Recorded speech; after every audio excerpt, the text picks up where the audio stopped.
ओम तत्सत्। श्रीमते रामचंद्राय नमः। ओम परमहंसा स्वादित चरणकमल चिन्मकरंदाय भक्तजनमानस निवासाय श्रीरामचंद्राय नमः। वागीशायस्य वदने लक्ष्मीर्यस्य च वक्षसि यस्यास्ते हृदये संवित् तं नृसिंहमहं भजे। विश्वसर्ग विसर्गादि नवलक्षण लक्षितं श्रीकृष्णाख्यं परं धामं जगद्धाम नमामि तत्।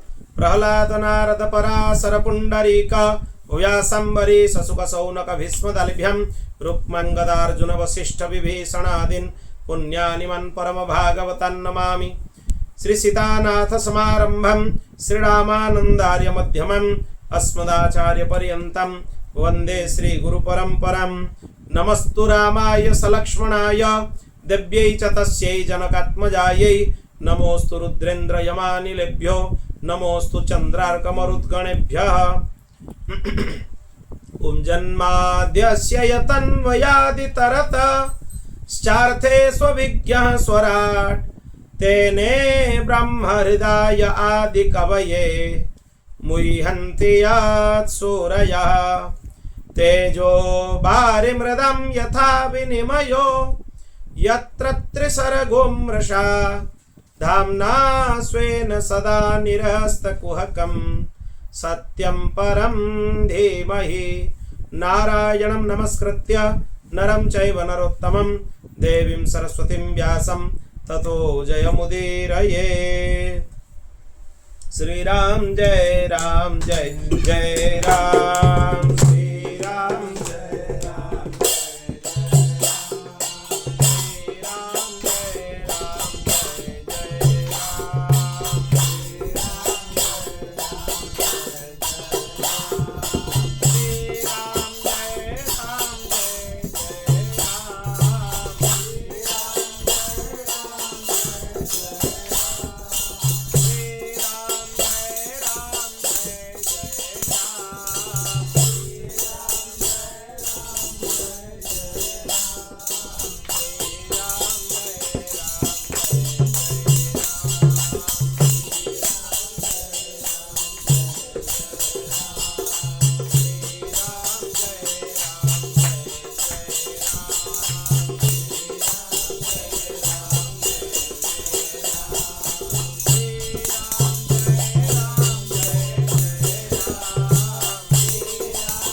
गोपीनाथ भगवान की, श्री लक्ष्मी नारायण भगवान की, श्री उमा महेश्वर भगवान की, श्री पवन सुत हनुमान की, श्रीमद् जगत गुरु आद्य रामानंदाचार्य भगवान की, चंद्रकला अवतार श्रीमद् स्वामी श्री अग्रदेवाचार्य जी महाराज की, श्रीमद् स्वामी श्री मलुक देवाचार्य जी महाराज की, श्री पहाड़ी बाबा जी महाराज की, श्री भक्तमाली जी महाराज की, श्री सद्गुरुदेव भगवान की, त्रिलोक वंदनिया पूज्या गौ माता की श्री जगन्नाथ महाप्रभु की श्री बलभद्र महाप्रभु की श्री सुभद्रा माता की श्री चक्रराज सुदर्शन भगवान की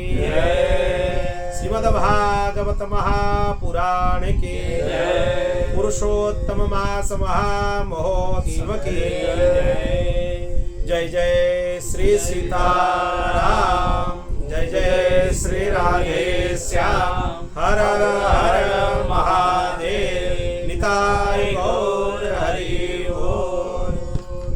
अनंत कोटि ब्रह्मांड नायक परात्पर अखिलेश्वर निखिल हेय प्रत्यनीक अनंत कल्याण गुणगण निलय भगवान श्री हरि की महती कृपा करुणा से आज हम 10वें दिवस के श्रीमद् भागवत कथा के सत्र में प्रवेश कर रहे हैं।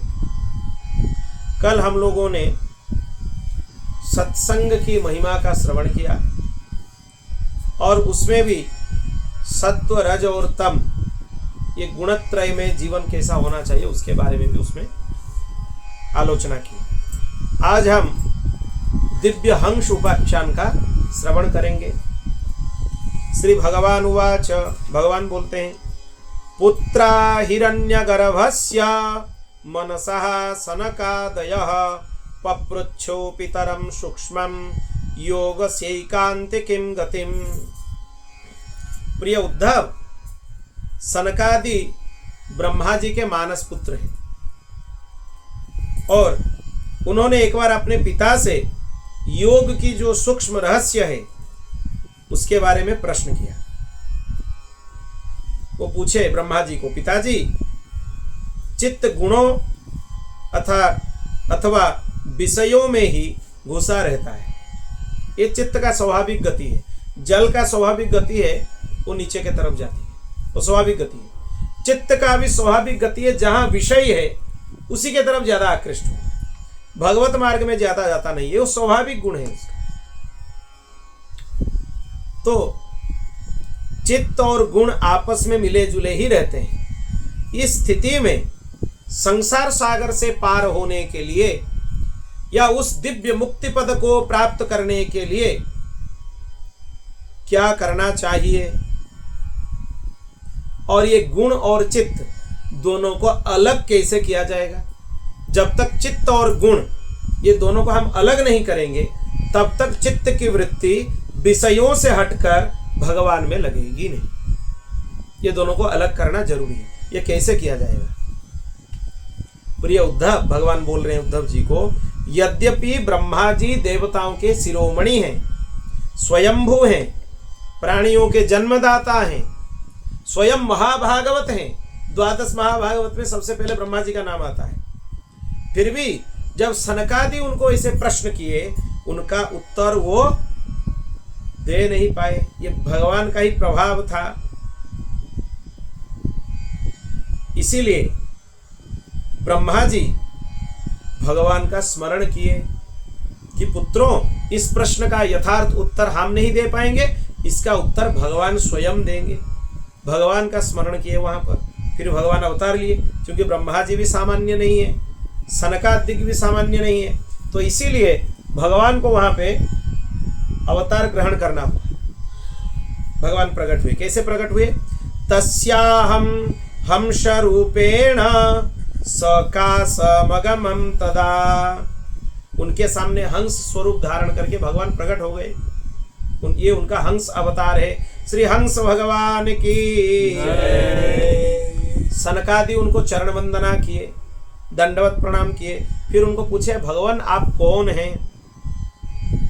अब मैं उनको जो बताया, अब तुम यहाँ पे सुनो।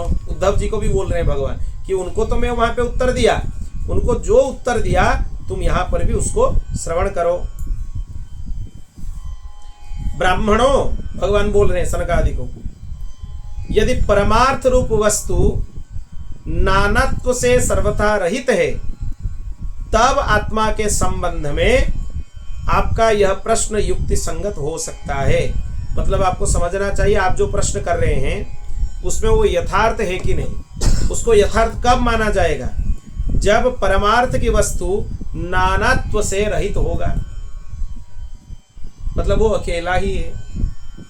संसार की जो वासना है या विस्तार है उसके साथ उसका कोई संबंध नहीं है।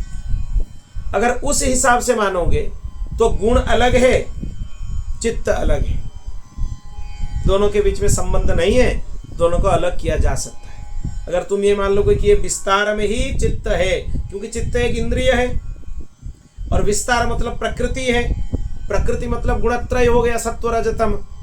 अगर विस्तार में गुणत्रय को आपने स्वीकार कर लिया तो उसी के अंदर चित्त भी आ जाएगा, तब चित्त को गुण से पृथक करना सरल नहीं है।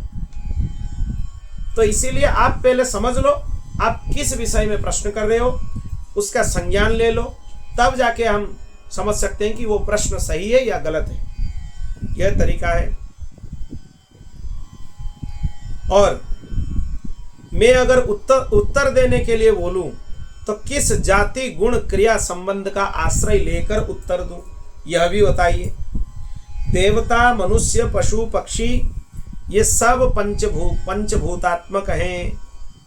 अभी जिस बात का हम यहाँ पे बोल रहे थे, उदाहरण दे रहे थे, वही बात भगवान अभी बोल रहे हैं। यहाँ पे देखिए दिव्य बात है वो, जितने भी जीव हैं संपूर्ण सृष्टि ये पंचभूतात्मक है, इसीलिए ये कारण अभिन्न है, परमार्थ रूप से अभिन्न है, क्योंकि सभी की सृष्टि कहाँ से हुआ? प्रकृति से। प्रकृति की सृष्टि कहाँ से हुआ? भगवान से। तो भगवान से सबके सृष्टि होने से ये सब अभिन्न है कि एक है? अलग है। अभिन्न है, अलग नहीं है, ये भिन्न नहीं है। तो ये अगर भिन्न नहीं है तो आपका प्रश्न गलत हो गया। तो आपका प्रश्न ही आप समझ लीजिए, मतलब भगवान की, हंस भगवान की उत्तर देने का शैली यहाँ पे बहुत अद्भुत है। वो प्रश्न से ही उत्तर देते हैं, जो प्रश्न है उसी में उत्तर छुपा हुआ है, उसी का ज्ञान भगवान देते हैं। यही वेदांत का ज्ञान है, यही वेदांत है। इस स्थिति में पहले आप अपने आप को प्रश्न कीजिए कि आप कौन हैं। आप केवल वाणी का व्यवहार कर रहे हैं या उस परम तत्व में सन्निहित हैं? अगर सन्निहित हैं फिर पृथक करने का बात ही क्यों आ रहा है? किसको पृथक करना है? सब कुछ भगवान का ही स्वरूप है।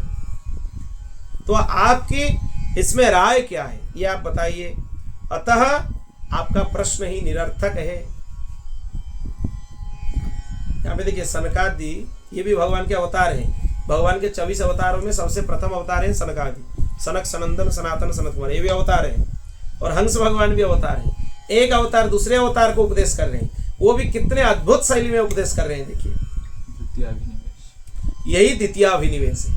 जब पहले हम लोगों ने चर्चा किया था कि द्वितीयाभिनिवेश नहीं होने से, अपने से अलग पृथक किसी को नहीं मानने से भय की निवृत्ति होती है। आप अगर मानेंगे कि ये मुझसे अलग है तो यहाँ पे भय आएगा। अगर आप ये मान लेते कि मेरे अंदर जो आत्मा है इसके अंदर भी वही है, उसके अंदर भी वही है, फिर भय किससे करना है? लोगों के मन में भय इसीलिए है क्योंकि वो द्वितीयाभिनिवेश से निवृत्त नहीं हो पाते, वो अपने से अलग समझते हैं। आप अलग समझना छोड़ दीजिए, कहीं भी जाए, कहीं भी सो जाए, चाहे रात को स्मशान भूमि में ही क्यों ना सो जाए, भय नहीं होगा, क्योंकि आप द्वितीयाभिनिवेश से मुक्त हो गए। कुछ क्रिया की ही जरूरत नहीं, कुछ आश्रय की भी जरूरत नहीं, बस एक काम करना है, द्वितीयाभिनिवेश से मुक्त। मतलब मेरे भगवान के अलावा कुछ नहीं है, जो दिख रहा है मेरे भगवान, उनके अलावा कुछ नहीं है। मन से, वाणी से, दृष्टि से, इंद्रियों से जो कुछ ग्रहण किया जाता है वो सब मैं ही हूं, भगवान बताते हैं। मुझसे भिन्न कुछ नहीं है। इसीलिए यह सिद्धांत आप लोग अच्छे से समझ लीजिए। भगवान फिर बोल रहे हैं, इसको आप अच्छे से समझ लीजिए कि मेरे अलावा और कुछ है ही नहीं। आपके मन में प्रश्न तभी आ सकते हैं जब आप अलग समझते हैं। आप प्रश्न करते हो हम काम से निवृत्त कैसे होंगे? आपका प्रश्न ही गलत है। कैसे गलत है? किसके साथ काम का भावना आएगा? वो भी ब्रह्म है, हम भी ब्रह्म हैं, वो भी भगवान का अंश है, हम भी भगवान के अंश हैं। तो फिर किससे काम? क्रोध करना है, किसके ऊपर करना है? वो भी भगवान, हम भी भगवान। अहंकार करना है मैं श्रेष्ठ हूं, वो निकृष्ट है, निकृष्ट हो ही नहीं सकता। क्यों?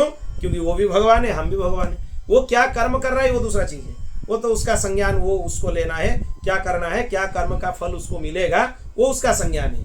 पर आपको यह समझ लेना चाहिए कि अहंकार भी मन में आ रहा है तो क्यों आ रहा है? इसीलिए आ रहा है अभी तक हमारा द्वितीय अभिनिवेश खत्म नहीं हुआ है। हम समझते हैं कि हमसे अलग कुछ है, भगवान से अलग कुछ है। अगर सब कुछ भगवान है तो द्वितीय अभिनिवेश खत्म। द्वितीय अभिनिवेश वहां पे खत्म हो जाए तो आपको ये चीज अच्छे से पता चल जाएगा कि भगवान के अलावा और कुछ है ही नहीं। सर्वम खलु इदम ब्रह्म नेह नानास्ति किंचन, यही वेदांत का वाक्य है। वेदांत के वाक्य में ये परस्पर विरोधी नहीं है। मतलब ये वेदांत के वाक्य हैं, आप जैसे अर्थ चाहें इनका अर्थ वैसे ही कर सकते हैं। आप विशिष्टाद्वैत चाहें तो विशिष्टाद्वैत कर सकते हैं, अद्वैत चाहें तो अद्वैत कर सकते हैं, इसमें द्वैत चाहें तो द्वैत भी कर सकते हैं, द्वैत भी कर सकते हैं। क्योंकि द्वैत का बहुत बार हमने उदाहरण दिया है, बहुत बार उदाहरण दिया है। समुद्र और जल का उदाहरण तो सबको पता ही है, उसमें विशिष्टाद्वैत भी किया जा सकता है। इसी तरह कि समुद्र का अंश है समुद्र का जल, पर समुद्र के जल में जो गुण है समुद्र में वो गुण उससे पृथक है। अब देखो पूरा ही पृथक हो गया। कैसे पूरा पृथक हो गया? समुद्र में जो काम आप कर सकते हो जल में वो काम आप नहीं कर सकते हो। समुद्र में जहाज चला सकते हो, जल में चला सकते हो, इतने सी कटोरे में या घड़े में जल भर के लाए हो, जहाज चला सकते हो उसमें। समुद्र में ज्वार आ सकता है, जल में ज्वार आएगा इतने में? तो पृथक हो गया। समुद्र और समुद्र का जल दोनों पूरा अलग है तो द्वैत हो गया। ये भी समुद्र में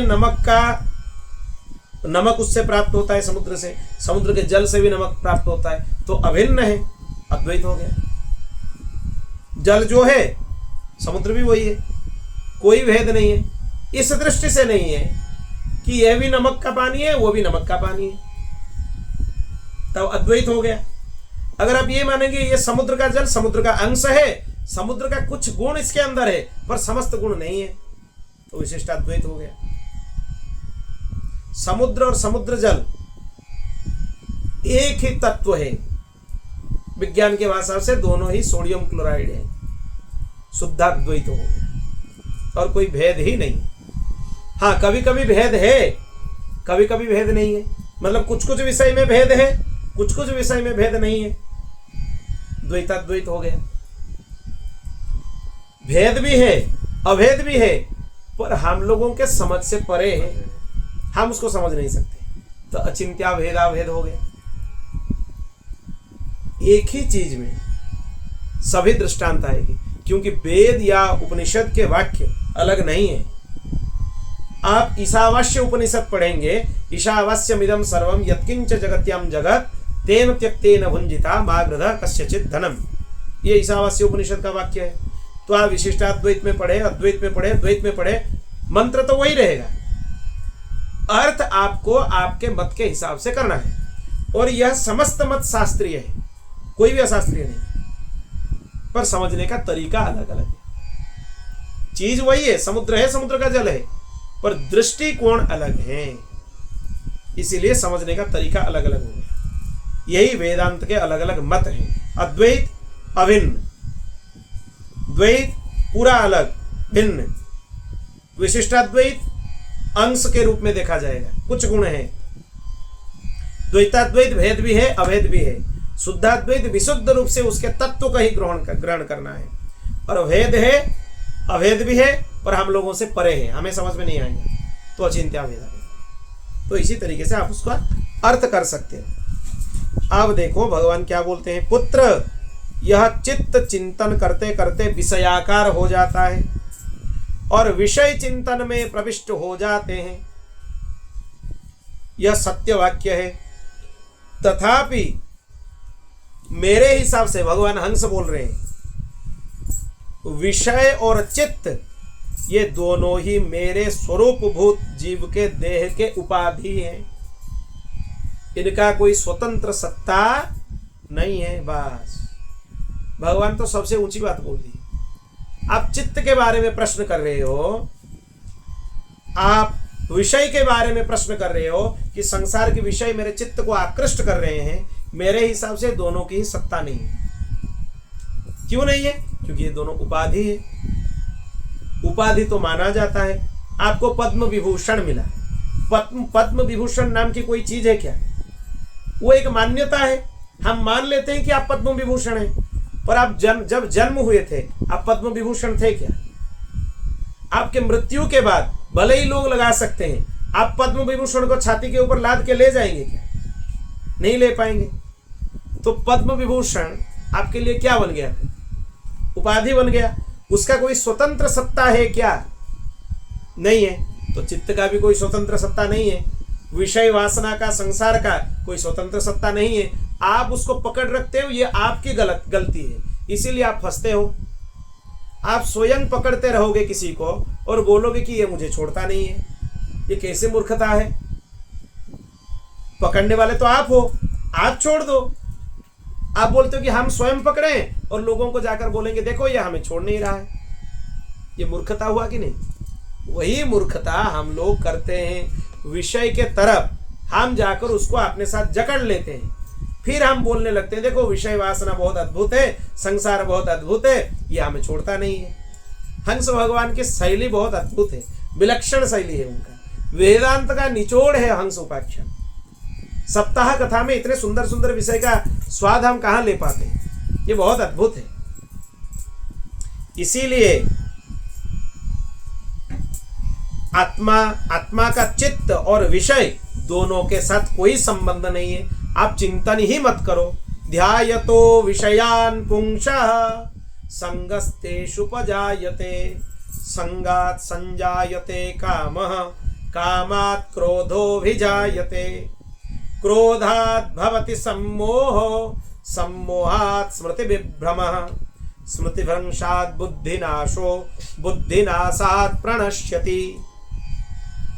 क्या हो रहा है हमारे साथ? देखिए, ध्यायतो विषयान पुंसः संगस्तेषु पजायते। आप विषयों का चिंतन करते हो, मन में विषय की तरफ सोचते रहते हो, इसीलिए विषय में आप घुस जाते हो। कुसंग मिलता है आपको, फिर कामना जन्म लेता है वहां से, फिर कामना से क्रोध जाग लेता है। वहां पे आप मन में कोई इच्छा रखोगे मुझे यह मिलना चाहिए, नहीं मिलेगा तो क्या होगा आपका? फिर क्रोध आएगा मन में, फिर क्रोध आने से मोह आ जाएगा। मोह से क्या होगा? जो ज्ञान आपको मिला है सत्संग से वो अंतर्ध्यान हो जाएगा, वो ज्ञान नहीं रहेगा। फिर आपका बुद्धि विनाश हो जाएगा, बुद्धि का नाश हो जाएगा। फिर अंततः गत्वा आपका ही विनाश होगा। ये सीक्वेंस है, एक के बाद एक। इसको समझ लेना चाहिए। इसलिए बार बार विषयों का सेवन करते रहने से जो चित्त विषयों में आसक्त हो गया, विषय भी चित्त में प्रविष्ट हो गए, इन दोनों का अपने वास्तविकता से अभिन्न है। मुझ परमात्मा का साक्षात्कार करके त्याग देना चाहिए। यह आपके ऊपर है। आप किसी को मत बोलो कि कैसे हम त्याग करेंगे। आपको ही त्याग करना है। क्यों? क्योंकि आप ही उसको पकड़ के रखे हो, आप ही विषय का चिंतन करते हो। आप स्वयं गलती करोगे और पूछोगे ये ठीक कैसे होगा? करना छोड़ दो। भगवान बोल रहे हैं कितना सरल है, देखो, गलती करना छोड़ दो, फिर परमार्थ आपके अंदर आ गया पूरा। यही भावना होना चाहिए। जाग्रत स्वप्न सुसुप्तम च गुणतो बुद्धिवृत्तयः तासां विलक्षणो जीवः साक्षित्वेन विनिश्चितः। जागृत, स्वप्न और सुसुप्ति ये तीन अवस्थाएं होते हैं। इसी के अनुसार सत्वादि गुणों के वृत्तियां होते हैं। सत्व रज तम हमारे तीन अवस्था है। हम बैठे हैं, ये जागृत अवस्था है। सोकर स्वप्न शयन करते हुए स्वप्न का दर्शन कर रहे हैं तो स्वप्नावस्था हो गया। और पूरा डीप स्लीप जिसको हम बोलते हैं, गाढ़ निद्रा में सो जाए तो वो सुसुप्ति हो गया। तीन अवस्था में तीन शरीर काम करते हैं। स्थूल शरीर प्रत्यक्ष काम कर रहा है जागृत अवस्था में, और स्वप्नावस्था में सूक्ष्म शरीर काम करता है। और आगे अगर आप जाओगे सुसुप्ति अवस्था में कौन सा शरीर काम करता है? कारण शरीर काम करता है। 3 शरीर हमें बताए थे पहले। यह सिद्धांत श्रुति युक्ति अनुभूति से युक्त है।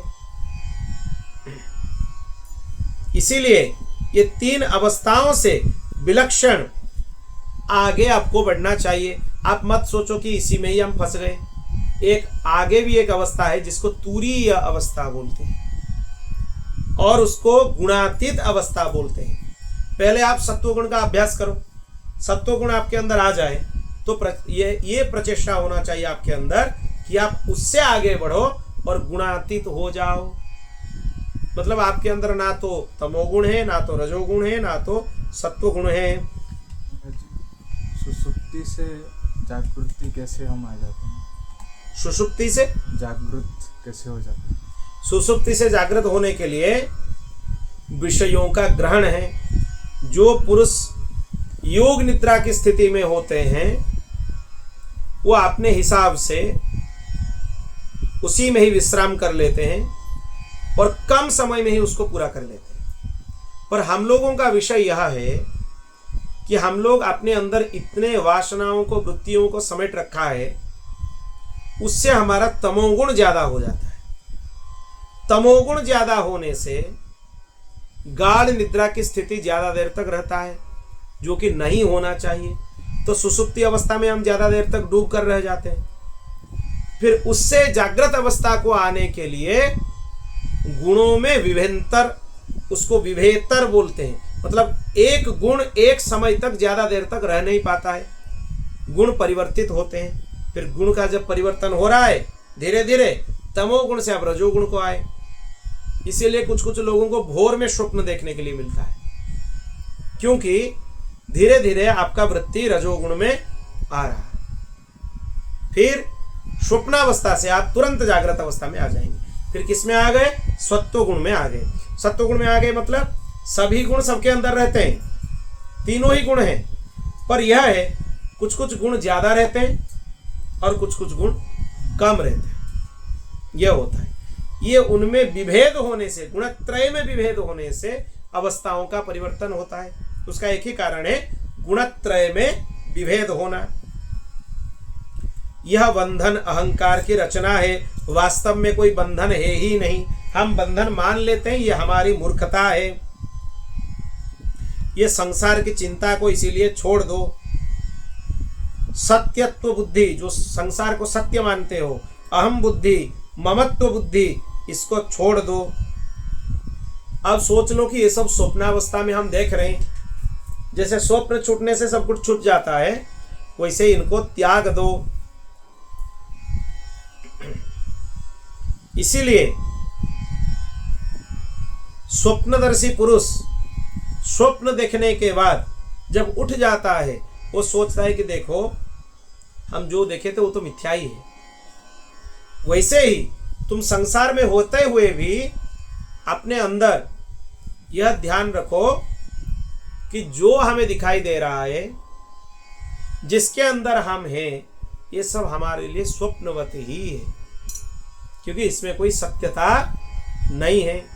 यह भी नष्ट होने वाला है। हाँ, ये हो सकता है आप निद्रावस्था में जब स्वप्न में होते हैं, वो स्वप्न थोड़ा कम समय का होता है। अब जो स्वप्न चल रहा है बाहर, ये थोड़ा ज्यादा देर का है, लंबा समय का स्वप्न है, पर स्वप्न तो है ही। इसीलिए भगवान शिव बोलते हैं पार्वती जी को, उमा कहूं में अनुभव अपना, सतहरि भजन जगत सब सपना। गोस्वामी जी बड़े बड़े सिद्धांत को आपने चौपाइयों में बोल दिए। हे उमा, हे पार्वती, जगत स्वप्न है। ये पूरा जगत ही स्वप्न है। स्वप्न मान लोगे तो बच जाओगे। और क्या बोले? मोह निशा सब सोवन हारा, देखा ही स्वप्न अनेक प्रकारा।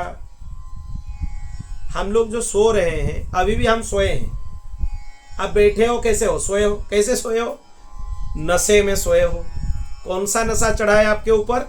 मोह रूपी निशा चढ़ा है। मोह निशा, यह मेरा है, यह मेरा है, इस नशे से मतवाला होकर आप स्वप्न देख रहे हो। क्या स्वप्न देख रहे हो?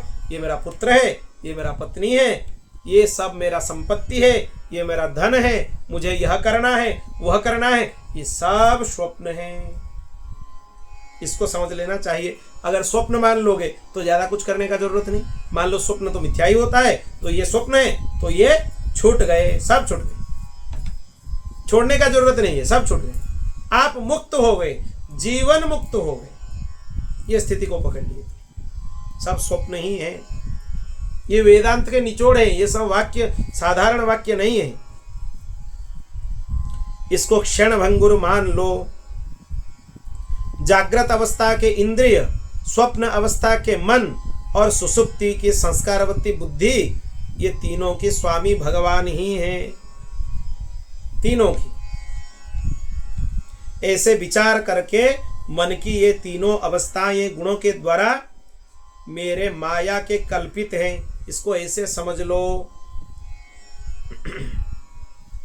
उपनिषद का श्रवण भगवान बोलते हैं यहां पर, देखो, उपनिषद का स्मरण, उपनिषद का श्रवण एक तीक्ष्ण खड्ग है। इसके द्वारा सकल संशय को काट दो, छेदन कर दो, अहंकार को छेदन कर दो। ये सुनने से अहंकार नष्ट हो जाता है। तुम प्रश्न कर रहे थे जो अहंकार कैसे नष्ट होगा, उसके लिए कोई प्रयत्न करने का जरूरत नहीं, ये सुनते ही नष्ट हो जाएगा। कैसे नष्ट होगा?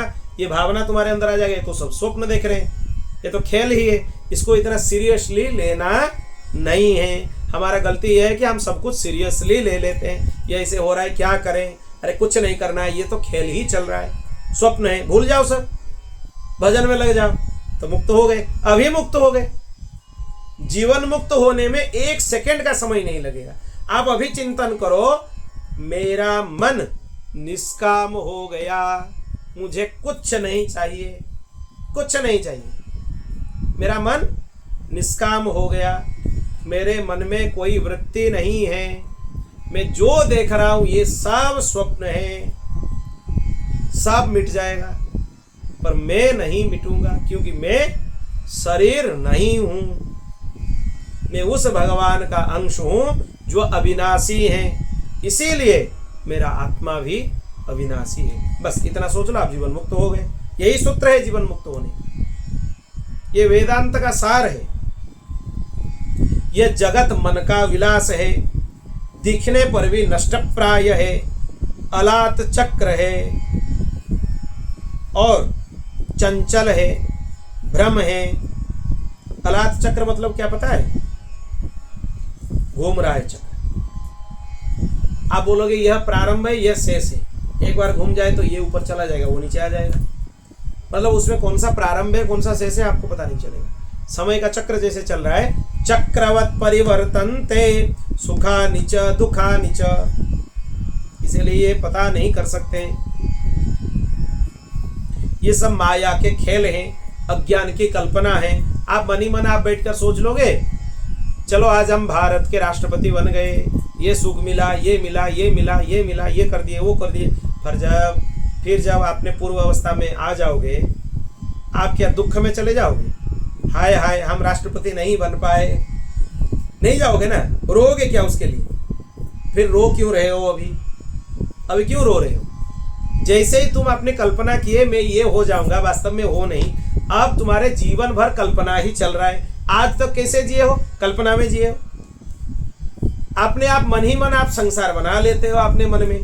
क्यों बना लेते हो? उसका भी एक बहुत विशिष्ट कारण है। भगवान सत्य संकल्प है, वो अपने संकल्प से संसार बना लेते हैं। आप भगवान के अंश हो, कुछ ना कुछ गुण तो भगवान का आपके अंदर होना चाहिए। भगवान वास्तविकता से संसार के सृजन कर लेते हैं अपने संकल्प से, और आप अपने संकल्प से एक झूठी संसार का सृजन अपने मन ही मन कर लेते हो। क्योंकि आप भगवान के अंश हो, उनका गुण आपके अंदर है, वो सृष्टि करते हैं तो आप भी करते हो। मन ही मन एक संसार का परिकल्पना कर लिए, यह होना चाहिए, ये होना चाहिए, ऐसा है वैसा है, वो आपकी परिकल्पना है। तो वो जो संसार का सृजन आप किए, फिर आप उसका पालन भी करते हो, पोषण भी उसको देते हो। क्यों देते हो? भगवान में भी वो गुण है। और जब समय आता है, संहार भी उसका कर लेते हो, भूल जाते हो उसको, नष्ट हो गया वो चिंतन। तो संहारकर्ता भी आप बन गए। क्यों बन गए? क्योंकि आप भगवान के अंश हैं। कुछ ना कुछ गुण तो होना चाहिए भगवान का। भगवान जो रचना कर रहे हैं वो भी मिथ्या है, एक रूप से सत्य भी है, एक रूप से मिथ्या है। मिथ्या इसीलिए है क्योंकि वो मिटने वाला है, सत्य इसीलिए है क्योंकि वो भगवान का अंश है। आप जो परिकल्पना कर रहे हो, अपने मन में संसार का सृजन कर रहे हो, अपने चारों तरफ अपने भावना से मोह का आवरण बना रहे हो, वो एक तरह से सत्य भी है, एक तरह से मिथ्या भी है। मिथ्या इसीलिए क्योंकि वो मिटने वाला है, वो नहीं रहेगा तुम्हारे साथ। सत्य इसीलिए है क्योंकि भगवान के अलावा और कुछ है ही नहीं, परिकल्पना भी भगवान है। मान लो कितना आनंद है, देखो फिर जीवन भर सब कुछ आनंद है।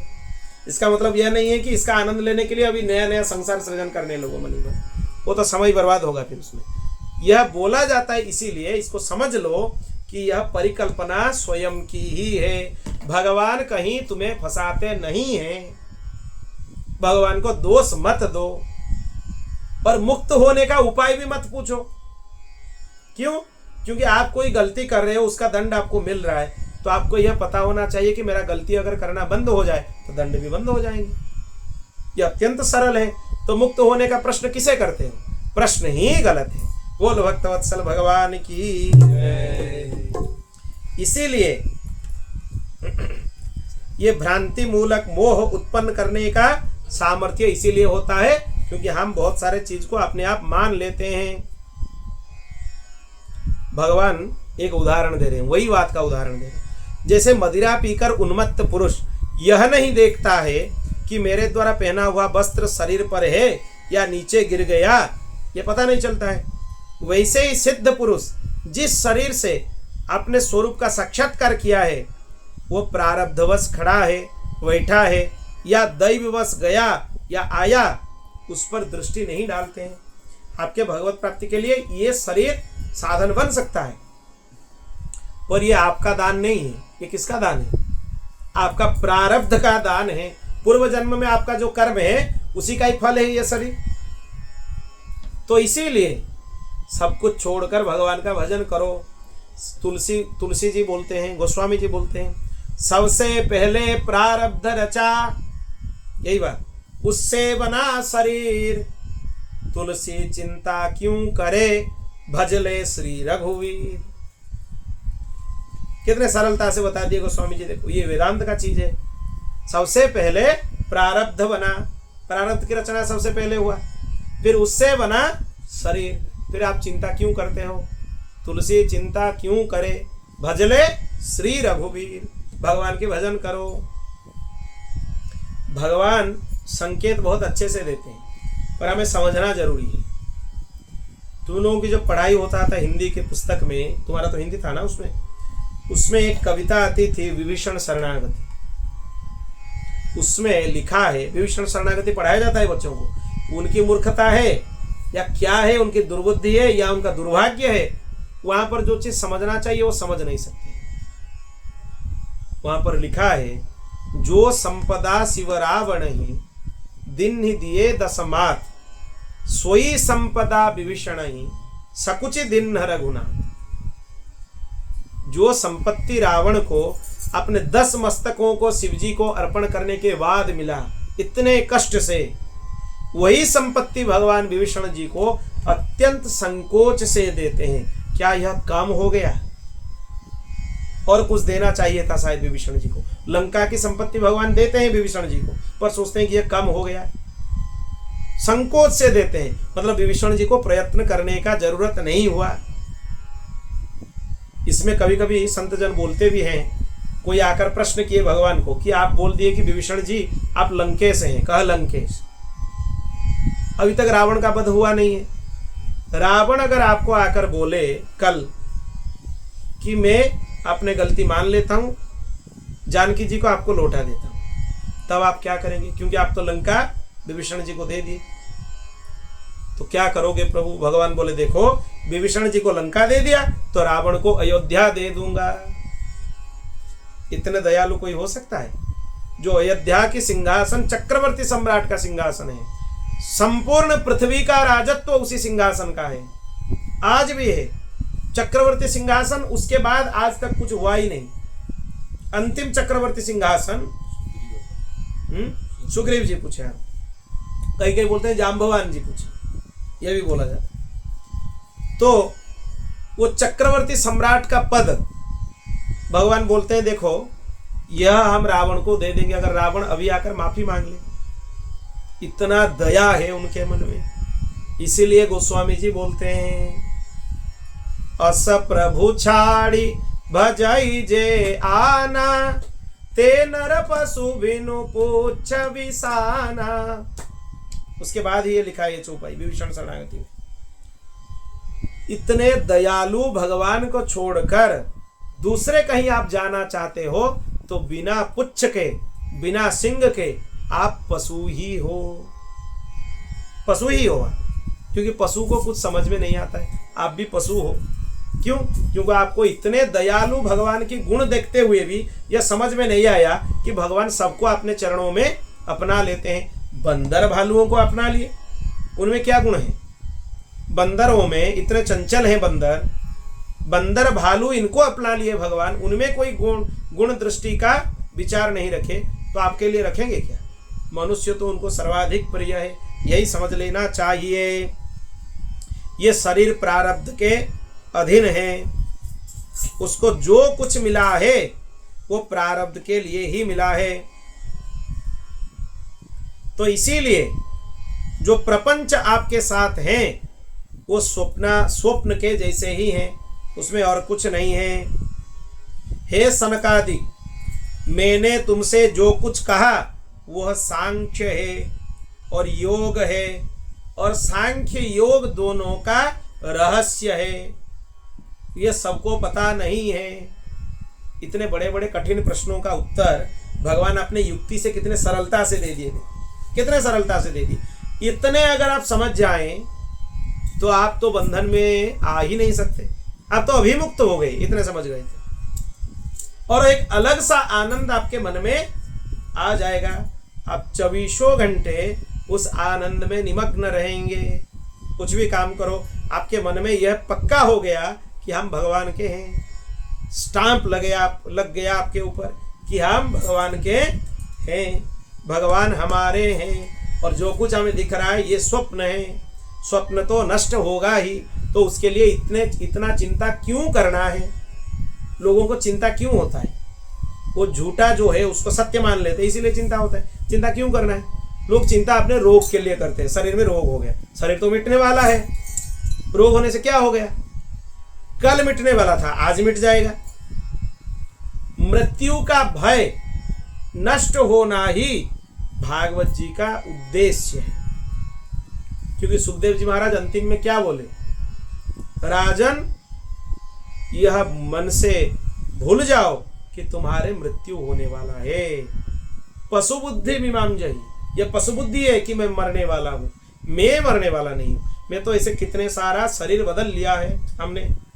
पूर्व जन्म में वस्त्र के जैसे, जैसे तुम वस्त्र बदलते हो, दिन में 2 बार 3 बार बदल लेते हो, यह भी वस्त्र है। ये तो कितने बार हम बदल लिए, और एक आध बार बदलना होगा तो उसमें उतना आश्चर्य क्यों है, उसमें इतना भय क्यों है? निर्भय हो जाओगे। वो स्थिति आपके पास तभी आ सकते हैं जब ये ज्ञान आपके पास सुदृढ़ हो जाए। ऋषभदेव जी भगवान जब जंगल में थे, विचरण कर रहे थे, जंगल में आग लग गया, वो उसी स्थिति में थे। वो देखिए आग जो है ये शरीर भी वही है, आग चाहे उधर लगे चाहे इधर लगे, क्या उसमें फर्क क्या है फिर? तो इसीलिए जंगल में शरीर में आग लग गया, उनको पता नहीं चला। इसका मतलब यह है जिनका यह ज्ञान सुदृढ़ हो जाता है, मृत्यु काल में उनको पीड़ा नहीं होती। पीड़ा किसको होता है? जिसका जितना आसक्ति है अपने शरीर के ऊपर, उसको मृत्यु काल में उतना ही कष्ट होता है। अगर आप इसमें दृढ़ हो जाएं, ये ज्ञान में दृढ़ हो जाएं, तब मृत्यु काल में आपको ऐसे लगेगा जैसे मैं एक वस्त्र छोड़ के दूसरे वस्त्र पहनने के लिए जा रहा हूं। वस्त्र बदलने में कष्ट होता है क्या? तब मृत्यु में भी कष्ट का अनुभव नहीं होगा। सहजता से, सरलता से आप यह शरीर को छोड़कर चले जाएंगे। बोल भक्तवत्सल भगवान की। ये योग, सांख्य, सत्य, ऋत, तेज, श्री, कीर्ति, दम, इन सबका परम गति परम अधिष्ठान मैं ही हूं। भगवान को समझ लो। अब भगवान निचोड़ बता रहे हैं, क्योंकि अभी हंस उपाख्यान पूरा हो गया। अब अंतिम उपदेश है हंस उपाख्यान में भगवान का। माम भजन्ति गुणाः सर्वे निर्गुणं निरपेक्षकं सुहृदं प्रियमात्मानं साम्यासंगादयो गुणाः। मैं समस्त गुणों से रहित हूँ, किसी की अपेक्षा नहीं रखता, फिर भी साम्य असंगता आदि गुण मेरा ही सेवन करते हैं, मुझ में प्रतिष्ठित हैं। मैं सबका आत्मा हूँ, भगवान बोल रहे हैं, सबका हितैषी हूँ, सबका सुहृद हूँ। तो इसीलिए मेरा भजन करो। अब एक अंतिम चीज ध्यान से सुन लो। वेदांत की ज्ञान सुनने से शरीर के अज्ञान की निवृत्ति तो होती है, पर रस नहीं आ पाता है जो रस आने वाला आना चाहिए। यह चाहिए, ज्ञान की हम उपेक्षा नहीं कर रहे हैं, क्योंकि भगवान स्वयं ये ज्ञान के उपदेश कर रहे हैं। पर आपको अगर सच में रस लेना है, आनंद लेना है, आनंद सिंधु में निमग्न होना है, उसके लिए आपको भगवान नाम, रूप, गुण, लीला, धाम, इन्हीं का आश्रय लेना होगा। बाल कृष्ण लाल की बाल्य लीला में जितना आनंद है, वो आनंद क्या यहाँ पे मिलेगा? नहीं मिलेगा। जो अनर्थ की निवृत्ति है उसके लिए वेदांत का ज्ञान चाहिए, क्यों? उससे अनर्थ निवृत्ति होती है, पर उसमें भी आपको प्रयत्न करना होगा। पर भगवान में आप अपने मन को लगा देंगे तो अनर्थ निवृत्ति का प्रयत्न आपको करने का कोई जरूरत नहीं है, क्यों? अपने आप निवृत्त हो जाएगा मन। क्यों? क्योंकि उनसे हटेगा तो दूसरे जगह लगेगा ना। आपका मन अगर भगवान से हटता है तो दूसरे जगह लगेगा। आप अपने मन को ऐसे कर लो कि भगवान से ही हटे नहीं, और भगवान से नहीं हटेगा, दूसरे जगह लगेगा नहीं, लगेगा नहीं तो बंधन में आएगा नहीं, आएगा नहीं तो आप मुक्त हैं। ऐसे भी समझ सकते हैं। यह अत्यंत सरल है। हे प्रिय उद्धव, मैंने इसी प्रकार सनकादि मुनियों के संशय को मिटा दिए। उन्होंने परम भक्ति से मेरी पूजा की, स्तुतियों से मेरे महिमा का गान किया। अब हंस भगवान ब्रह्मा जी के सामने अदृश्य हो गए। ये भगवान ज्ञान देने के लिए ही आए थे खाली, उसीलिए ही उनका अवतार हुआ था, केवल ये ज्ञान देने के लिए। इसीलिए भगवान अभी अंतर्ध्यान हो गए। बोल भक्तवत्सल भगवान की। कल की कथा में हम लोग श्रवण करेंगे भक्ति योग की महिमा और ध्यान की विधि क्या है। कल सदगुरुदेव भगवान के दर्शन के लिए हम लोग जाने वाले हैं, फिर भी शाम तक तो आ जाएंगे। तो कथा तो 21 दिन का चल ही रहा है क्रम से, तो कथा तो यथावत होगी अपने समय पे।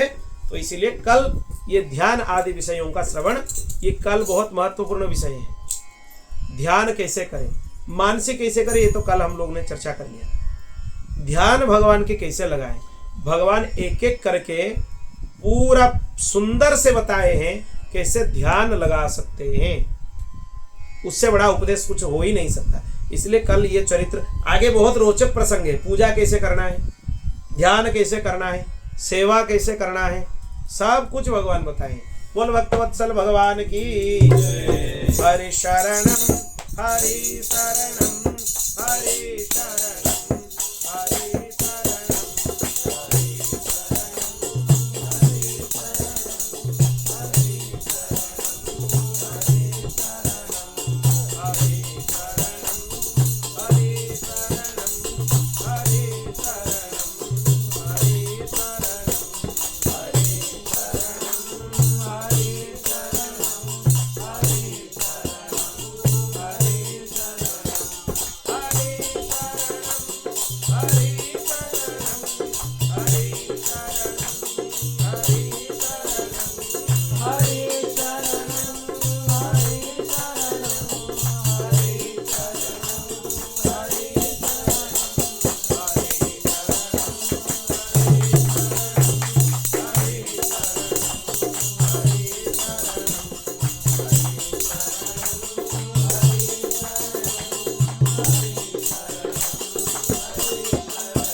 पूर्णात् पूर्णमुदच्यते पूर्णस्य पूर्णमादाय पूर्णमेवावशिष्यते हरिः ओम शांति शांति शांति। श्री कृष्णार्पणमस्तु।